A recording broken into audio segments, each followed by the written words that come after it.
Hello there, Ian here once again, and I very much hope this is catching you happy, healthy, strong and safe. For many years I have been a great fan and a researcher of space exploration. I loved the projects that eventually took mankind to the moon and the events that followed subsequently, building Skylab and the International Space Station, the Space Shuttle, and all those great adventures that followed. But what I am reminded of today, which is a special day for me in the calendar, is that on this day in 1957, an event happened that ignited the space race, that ignited the drive to put mankind on the moon. And that event was the launch of Sputnik. Now, I know vaccines have been very much in the news over the last several months. And Sputnik is one of those vaccines that are now making its way around the world.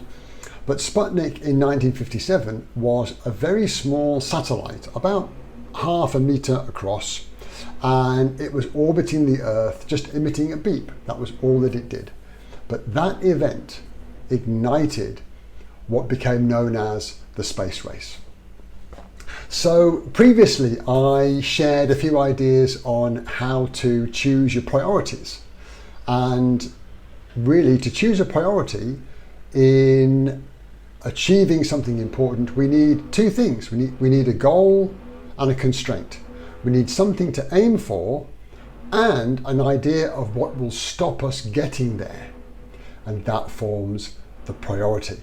Now, in the early part of the 1960s, when President Kennedy said those famous words, "I believe that this nation should commit itself to achieving the goal before this decade is out of landing a man on the moon and returning him safely to the Earth." Now, he said a man, and many very capable women astronauts flew after that program, but that was the nature of things as they were at the time. When he stated and committed the nation to that goal, they didn't know how to get people to the moon, land them on the surface and get them back. They had a combined total experience of around about 15 minutes of spaceflight when he committed America to that goal. So the goal was very, very clear, very, very clear.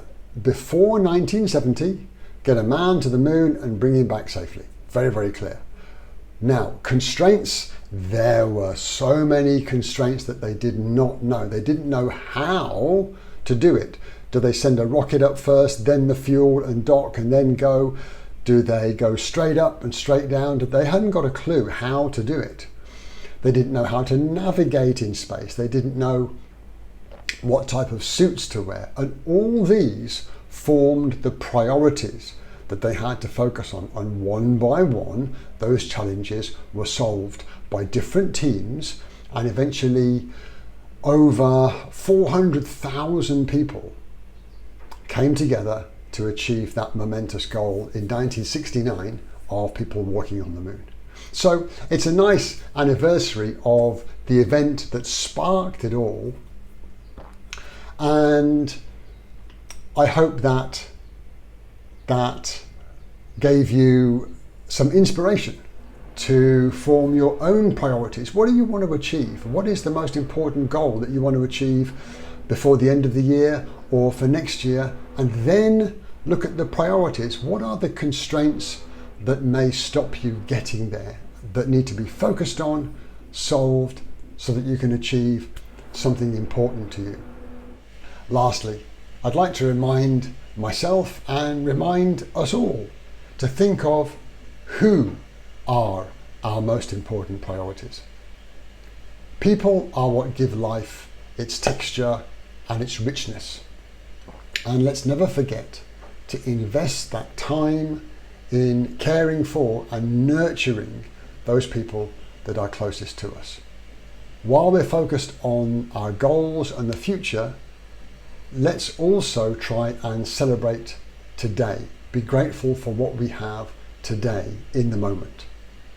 In the words of Master Oogway from the Kung Fu Panda films, remember that today is a gift. That's why they call it the present. So I hope that did make sense. Gave you a few ideas, maybe a bit of inspiration, and I look forward to sharing with you again soon. And until then, stay happy, healthy, strong, and safe, and be good to each other.